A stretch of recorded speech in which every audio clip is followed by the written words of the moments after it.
For decades, the Second World War has been portrayed through the lens of victory parades, battlefield heroics, and solemn memorials.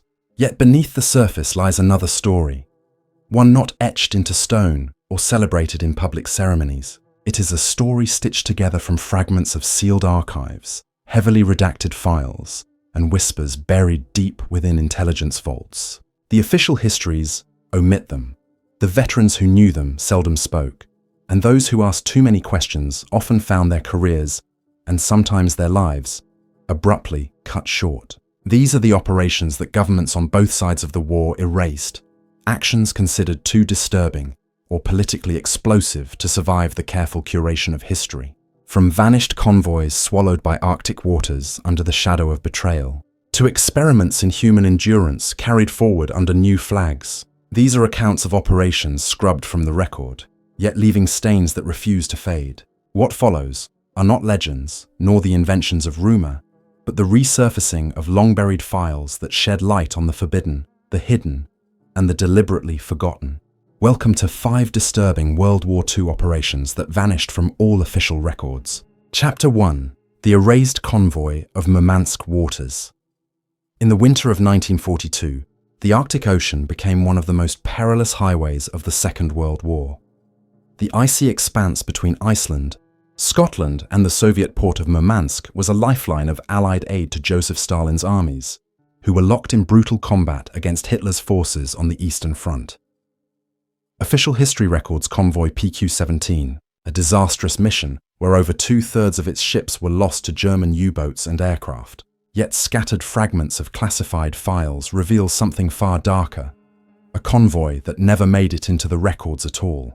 This operation was coded Grey Ash, a name that now survives only in faint ink on a partially declassified Admiralty memorandum. The Grey Ash convoy allegedly departed from Reykjavik several days before PQ-17, carrying not only standard supplies of tanks, trucks, and food rations, but also shipments described as critical reserves, believed to be components for advanced radar and aircraft prototypes. Unlike PQ-17, the Grey Ash convoy was never acknowledged publicly, and no official list of ships, crew, or escort vessels has ever been released. Testimony from families of missing sailors later suggested that letters were sent from Reykjavik, confirming departure, but no further correspondence followed. Survivors are rumoured to have reached Soviet shores, but they vanished immediately upon arrival. A 1946 British Admiralty file, later stamped "Destroy after review," makes a cryptic note: "Cargo received, not acknowledged."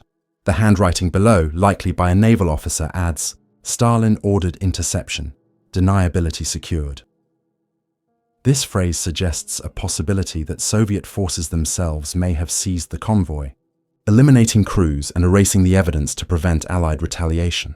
If true, it would mean that an Allied partner deliberately destroyed an Allied mission in the name of strategic secrecy. The Arctic convoys were dangerous under the best conditions, facing relentless pursuit by German wolf packs and the ever-present threat of the battleship Tirpitz. Yet in the case of Grey Ash, no German records mention an engagement. The Kriegsmarine's meticulous war diaries, known as Kriegstagebücher, have been searched exhaustively, but none refer to a missing convoy matching Grey Ash's description. Abwehr, the German intelligence service, intercepted some Allied transmissions in late June 1942, but only cryptic fragments remain, mentioning secondary fleet eastbound and orders diverted. Nothing confirms a battle, and no wreckage has ever been conclusively linked to these ships. This silence is what alarms researchers most. When German and British archives agree in their absence, one suspects deliberate omission rather than oversight. American intelligence involvement adds another layer of suspicion. A small collection of OSS cables, housed briefly in Washington before vanishing from circulation, mention a lost Murmansk fleet and no recovery possible, families uninformed. The decision to withhold information from the public may have stemmed from the political fragility of the alliance. Stalin demanded material support, and Roosevelt and Churchill were desperate to maintain cooperation. If Stalin orchestrated the seizure of Grey Ash, the Western Allies could not admit such treachery without risking the collapse of the Grand Alliance. It was safer to bury the incident, declare the convoy non-existent, and strike it from history. Witness accounts from Soviet veterans decades later provide eerie corroboration. A Russian engineer interviewed in the 1980s, speaking under anonymity, claimed that in the summer of 1942, he saw an unusual convoy of ships arriving in Murmansk under heavy NKVD guard. The sailors, he said, were escorted directly off the docks by armed men in black coats, never to be seen again. The cargo was swiftly offloaded at night and transported inland by train toward Arkhangelsk. Within weeks, rumors spread in the port city that the NKVD had executed foreign sailors to prevent them from speaking about the mission. When Western historians later tried to verify these accounts, Soviet authorities dismissed them as bourgeois fabrications. The silence extended beyond the war. Families of sailors who supposedly never existed pressed for answers, only to be told their sons and husbands were mislisted, transferred, or otherwise accounted for in the chaos of war. No pension records were issued, and many widows lived in quiet shame, believing they had been deceived. The British government stonewalled inquiries, citing national security, a term often used when documents were too politically damaging to reveal. Some families even claimed they were visited by intelligence officers who pressured them into ceasing their questions. Such intimidation suggests that the grey ash mystery touched on state secrets far larger than missing ships. Theories abound about what was aboard grey ash that warranted such extraordinary erasure.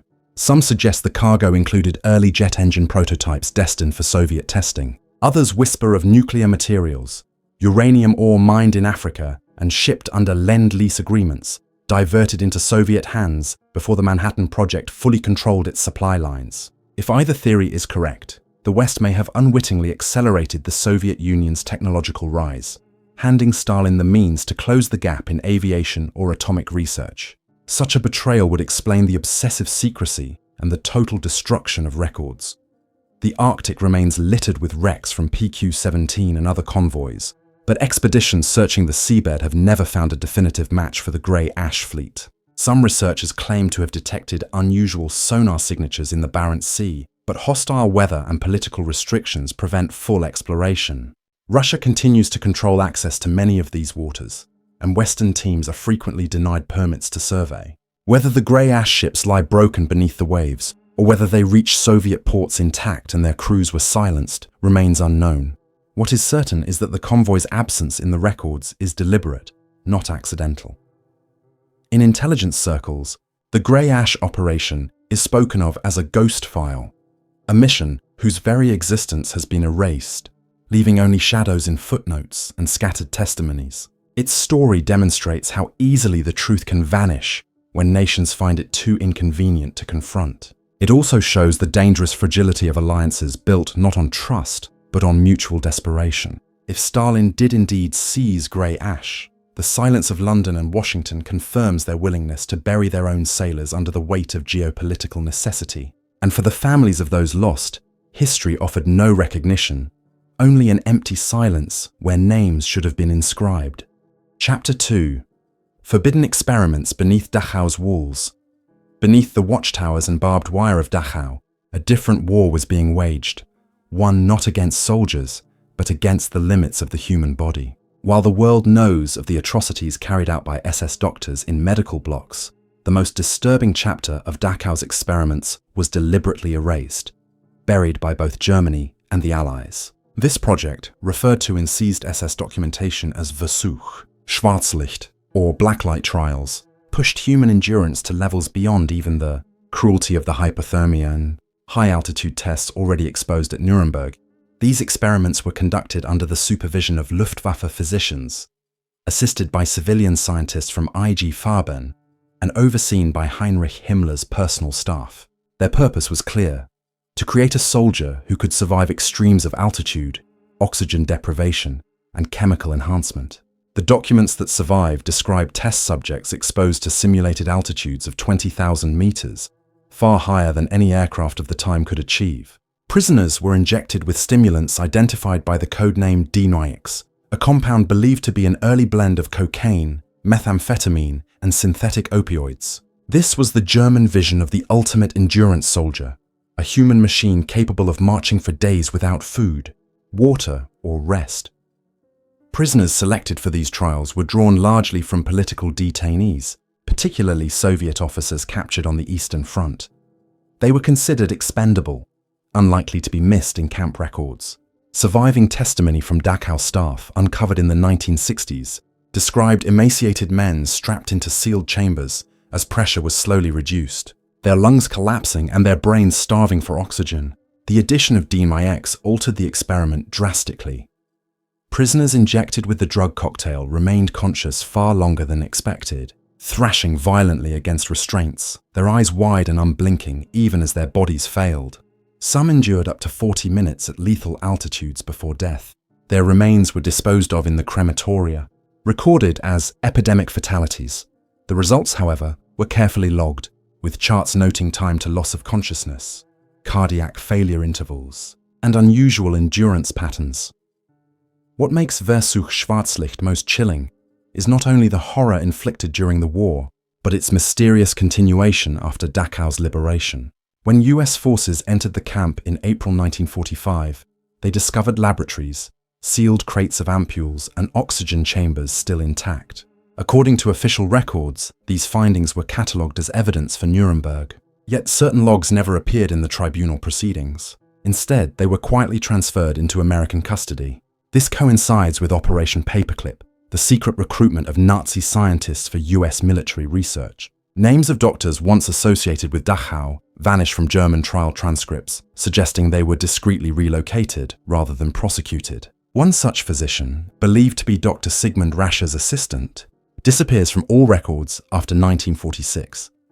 A single declassified counterintelligence corps memo, marked Eyes Only, references his assignment Nevada Desert, phase continuation 1947. The implications are clear. Research born in Dachau's barracks continued on US soil under a new flag. Why would the United States protect perpetrators of such crimes? The answer lies in the emerging Cold War. By 1947, Soviet scientists were racing to develop their own endurance programs, drawing from captured German laboratories in occupied zones. Both East and West understood that the next war would not be won by numbers alone, but by creating super-resilient soldiers. The WWII compound itself reappears in East German military research during the 1950s, suggesting samples or formulas survived the war.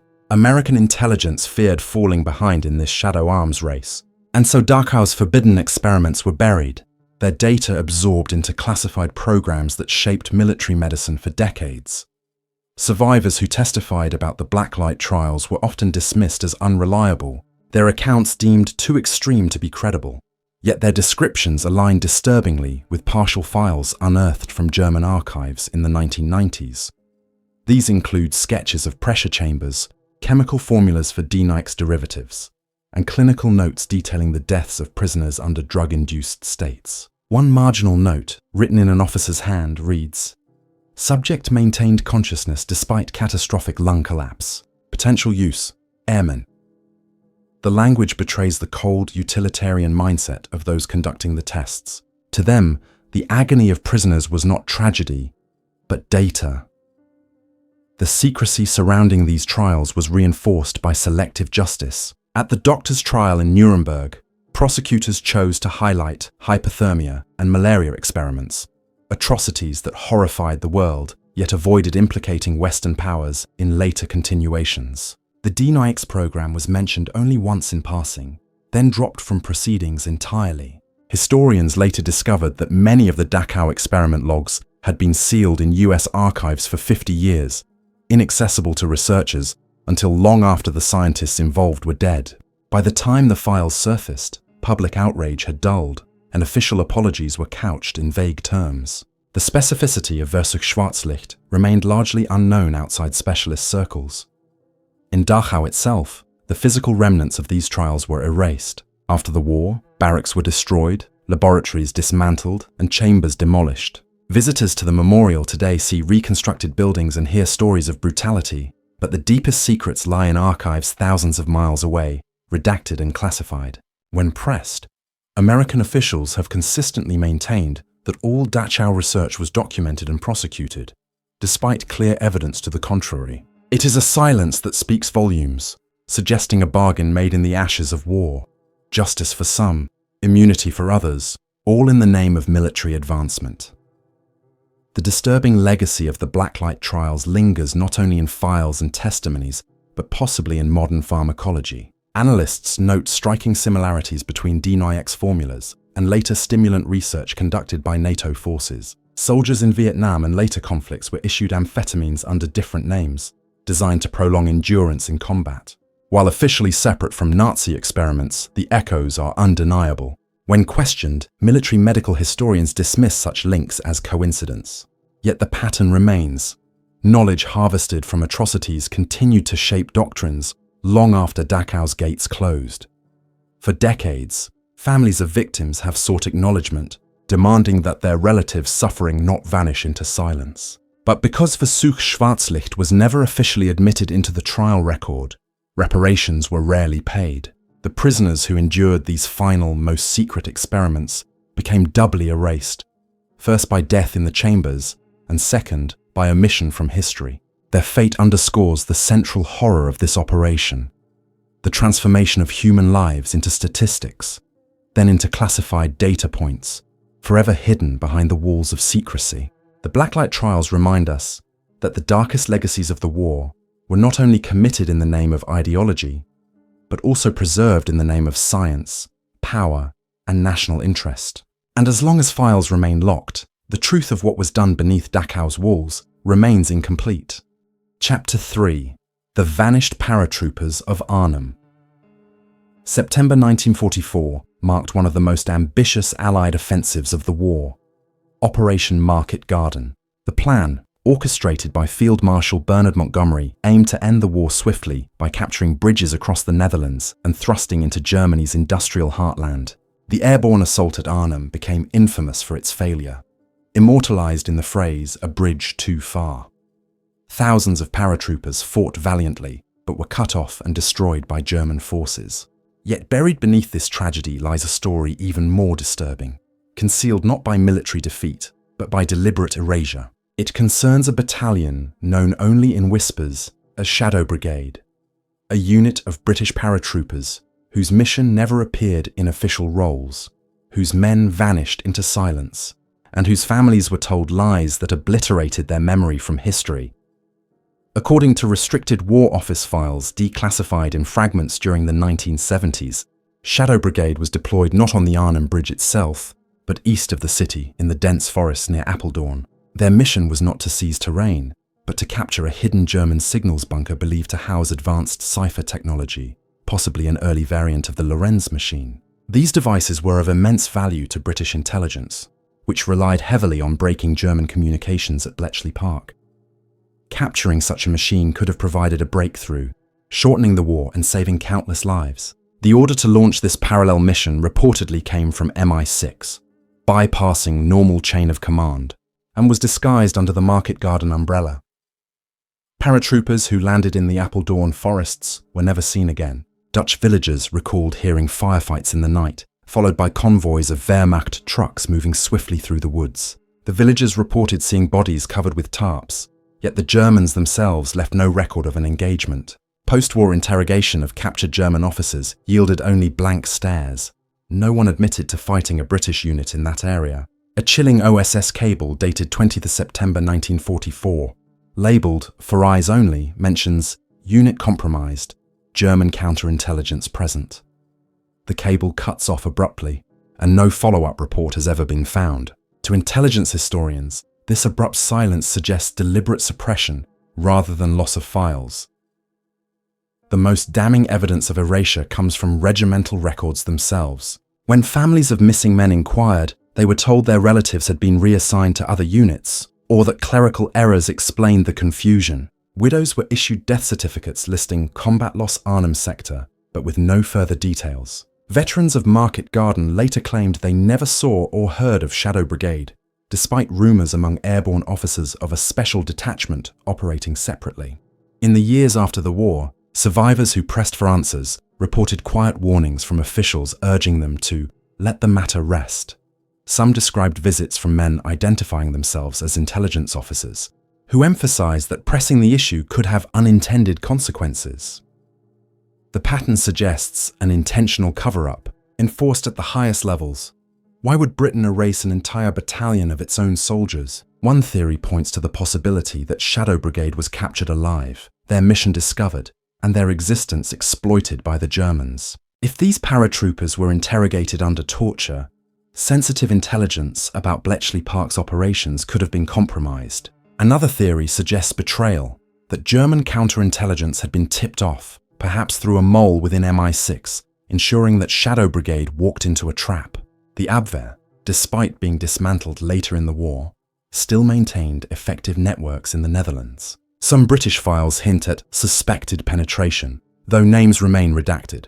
If true, the Shadow Brigade incident was not merely a battlefield loss, but an intelligence catastrophe, one the government could never admit publicly. The tragedy deepens when considering what became of the men. Some Dutch accounts claim that prisoners were marched east toward Germany under SS Guard, yet no record of their arrival exists in POW camps. They vanish entirely from the German system of paperwork, which was notoriously meticulous even in chaos. This has led to speculation that the paratroopers were executed en masse, their bodies buried in unmarked graves to eliminate evidence of the mission. Such an atrocity, committed against uniformed soldiers, would have constituted a war crime of staggering proportions. But without official acknowledgement of the unit's existence, there was no one to charge, no trial to convene, no families given justice. After the war, the silence became institutionalized.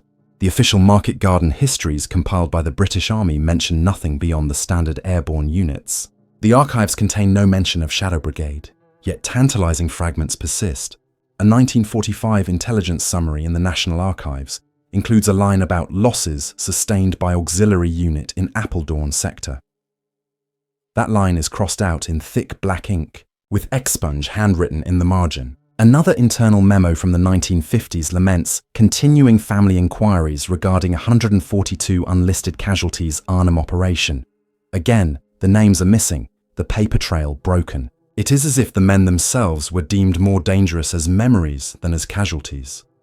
The erasure had devastating personal consequences. Families were denied closure, their sons erased from honor rolls, their sacrifices unrecognized. Decades later, researchers who pursued the story uncovered multiple cases of widows receiving pension cuts when they asked too many questions, as if official punishment was being used to enforce silence. The moral weight of this suppression is staggering. Soldiers who volunteered to parachute into danger were denied even the dignity of remembrance, sacrificed not just in body, but in memory. The Dutch, too, have lived with unanswered questions. Villagers who witnessed the mysterious firefights at Apeldoorn passed their stories down, describing British voices shouting in the night, followed by sudden silence. Children who grew up near the forests remember rumours of mass graves, though no official excavation has been permitted. When asked, local officials shrug, noting that the land is military property or already searched. The lack of serious investigation fuels suspicion that British authorities intervened to suppress local inquiry. In the silence, legend has mingled with fact, but the core mystery remains intact. To this day, no memorial honours Shadow Brigade. Their names are not engraved alongside their comrades in Arnhem cemeteries. In the annals of airborne history, they are absent, as if they never existed. Yet the fragmentary evidence suggests otherwise. They were real men, real soldiers, dispatched on a mission too sensitive to survive the light of history. Their disappearance exemplifies the darkest aspect of wartime secrecy. The decision by governments to erase their own, not because they failed, but because their mission was deemed too compromising to acknowledge. Shadow Brigade's vanishing reminds us that even in the so-called good war, truth was malleable, and sacrifice could be discarded when politics demanded silence. The forests near Apeldoorn remain quiet now, yet locals speak of unease when walking the trails at dusk. Perhaps it is imagination, or perhaps it is the echo of voices buried beneath the soil. Paratroopers who leapt into the night sky, served without recognition, and were consigned to oblivion by the very nation they served. Their fate remains one of the most disturbing unsolved chapters of the war, erased not by time, but by deliberate design. Chapter 4. Stalin's Hidden Pact of Kolyma Mines. When one speaks of the Kolyma region of Siberia, the mind conjures images of snowbound gulags, endless permafrost, and the cruel labour of countless prisoners condemned by Stalin's regime. The very name Kolyma became synonymous with death, starvation, and the grinding of human lives into dust for the Soviet industrial machine. Yet buried beneath this already horrific chapter of history lies an even more unsettling reality, evidence that Stalin's Soviet Union and Hitler's Germany may have shared a clandestine economic pact tied to the Kolyma mines, long after the world believed their uneasy alliance had shattered. This collaboration, known in fragments of intercepted Allied intelligence as Project Tiger, may have provided Germany with strategic raw materials at the very moment Soviet propaganda thundered about resistance against fascism. Official Soviet archives are silent, and German records were destroyed or suppressed, but shards of intelligence and eyewitness testimony suggest that tens of thousands of prisoners died in service to a hidden pact between sworn enemies. The story begins in 1939, when the Molotov-Ribbentrop Pact stunned the world by forging a temporary alliance between the Soviet Union and Nazi Germany. While most remember the partition of Poland and the cynical agreements on spheres of influence, lesser known is the economic protocol attached to the treaty.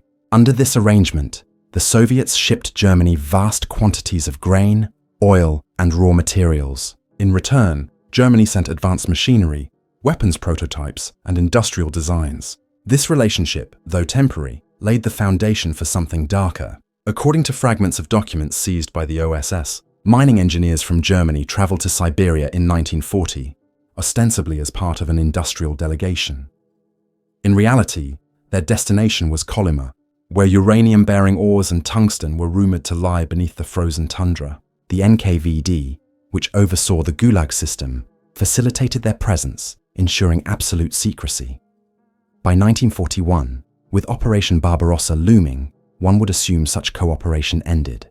But intercepted communications suggest otherwise. A partially decrypted Abwehr cable from early 1943, labelled "source unreliable" by British analysts, refers cryptically to ore shipments via Northern Sea Passage, stock confirmed. Tiger continues.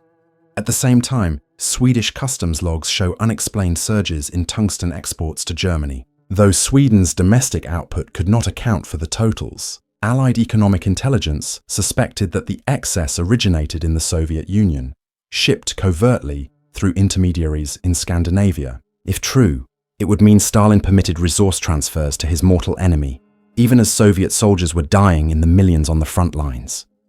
Why would Stalin risk such duplicity? One explanation lies in his obsession with uranium.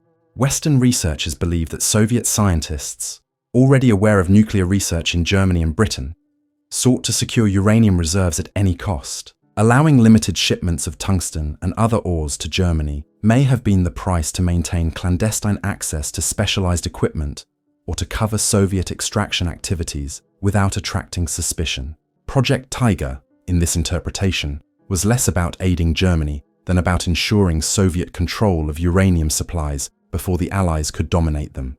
Still, the moral obscenity of feeding resources to the very regime butchering Soviet citizens cannot be ignored.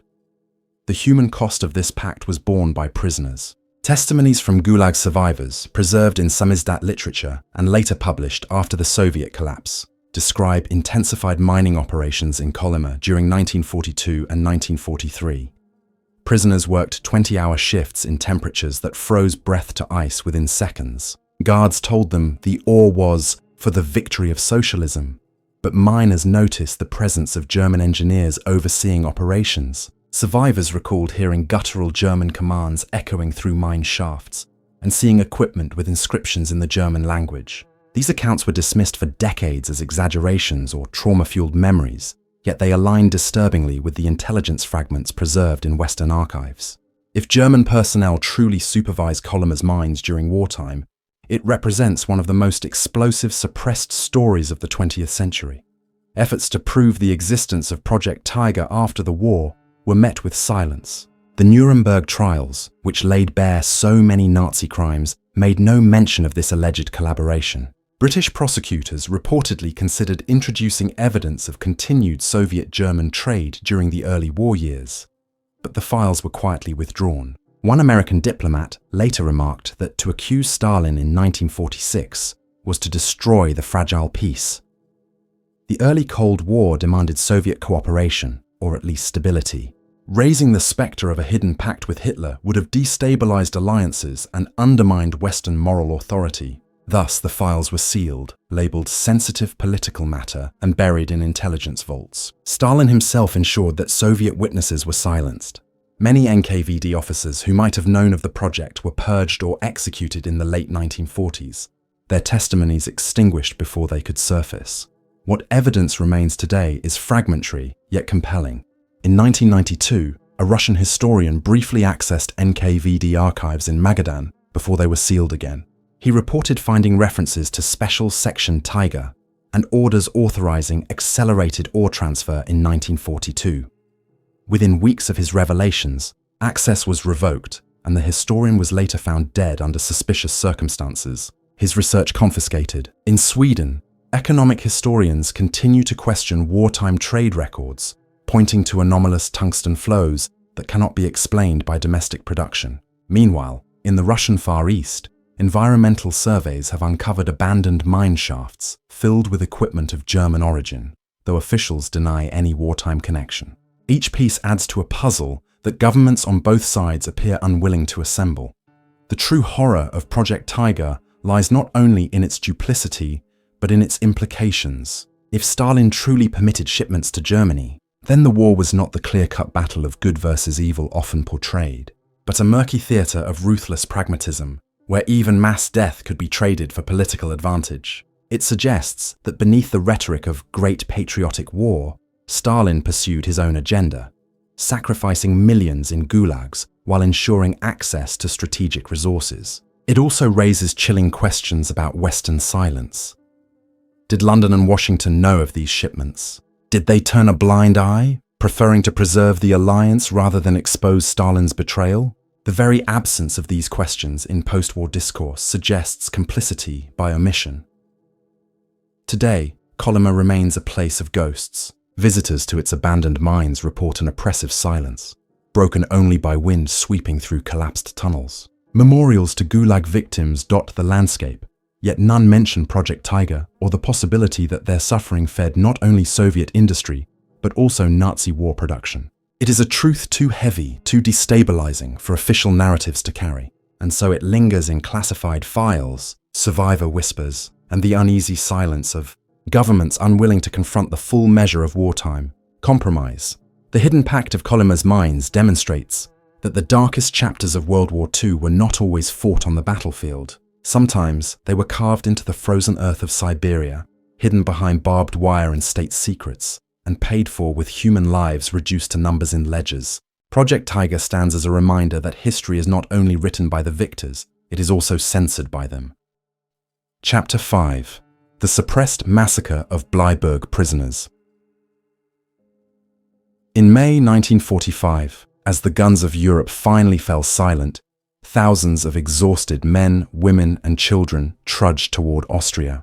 These were not the soldiers of the Reich, but remnants of collaborationist forces from across the Balkans.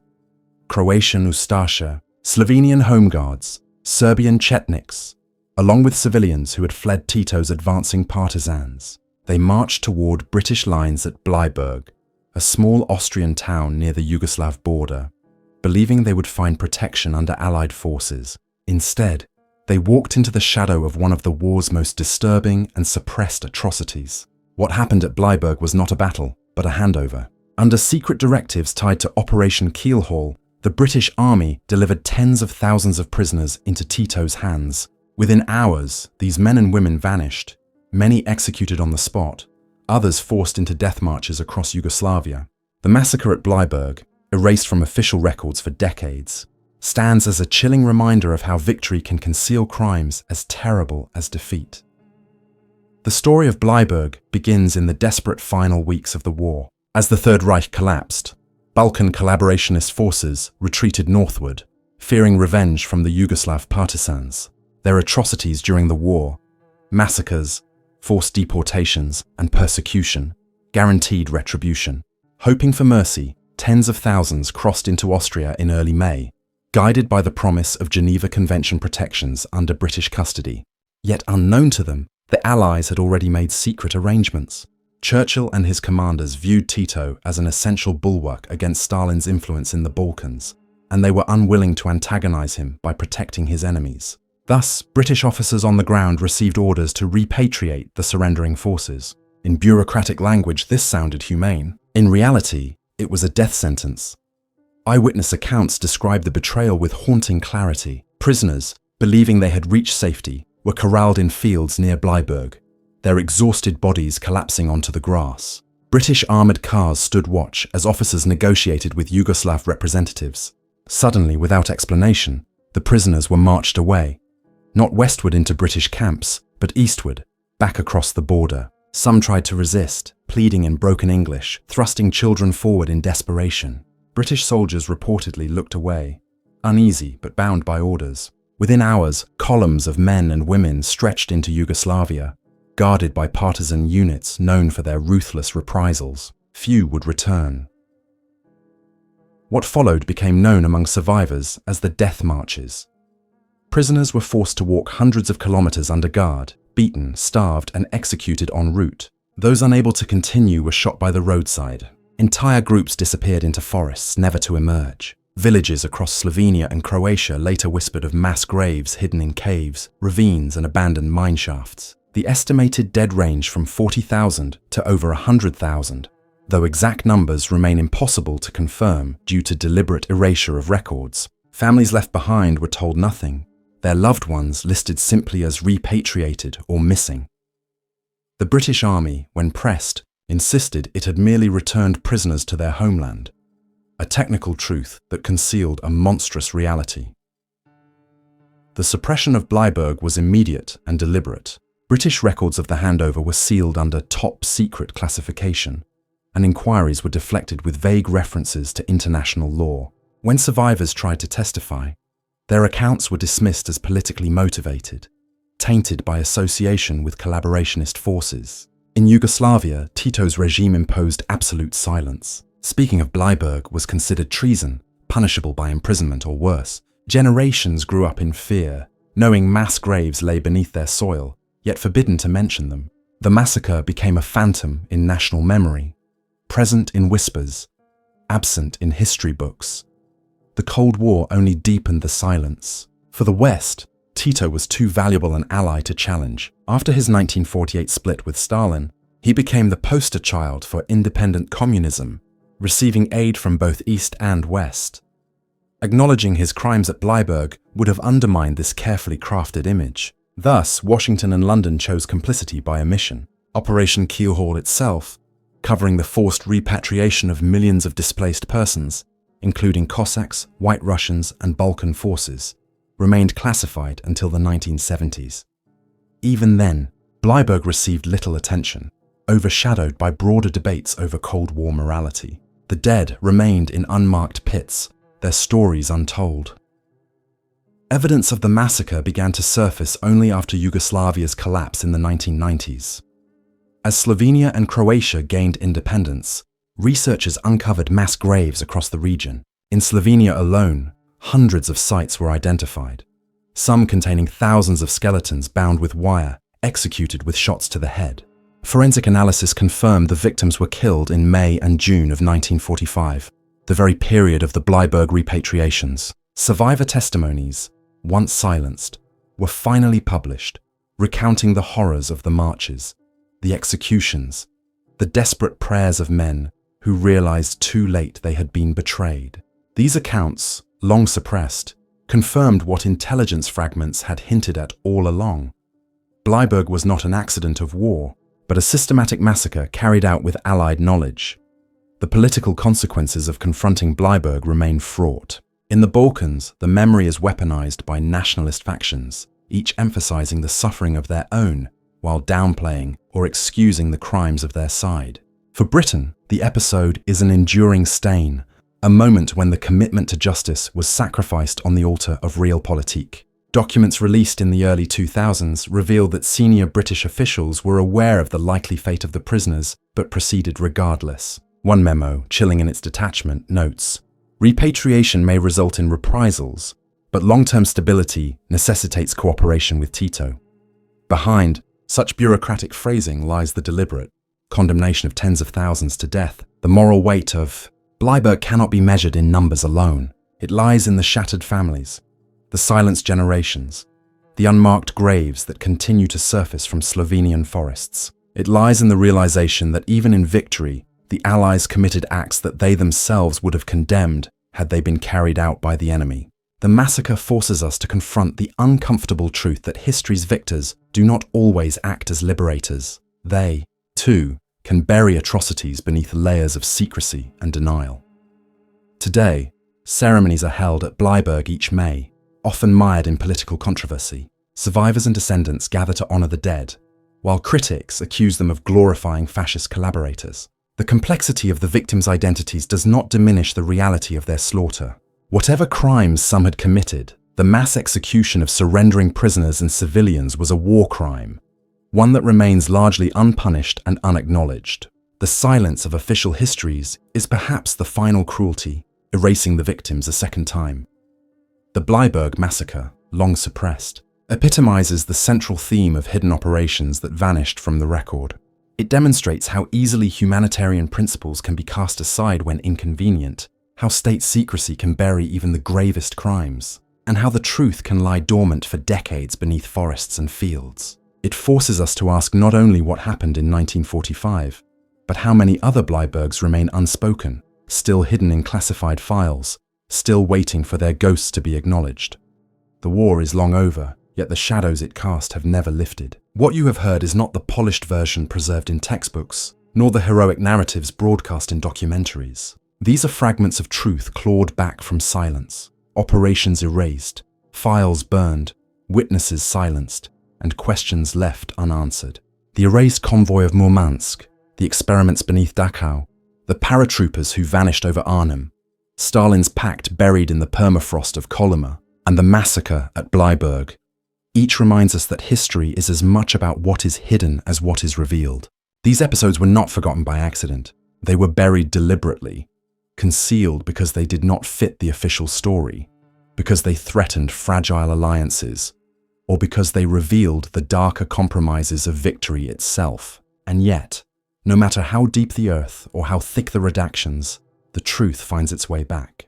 The question that lingers is this: if these 5 disturbing operations were concealed for so long, how many more remain sealed in vaults, waiting for the day when silence can no longer hold them? The archive is never truly closed.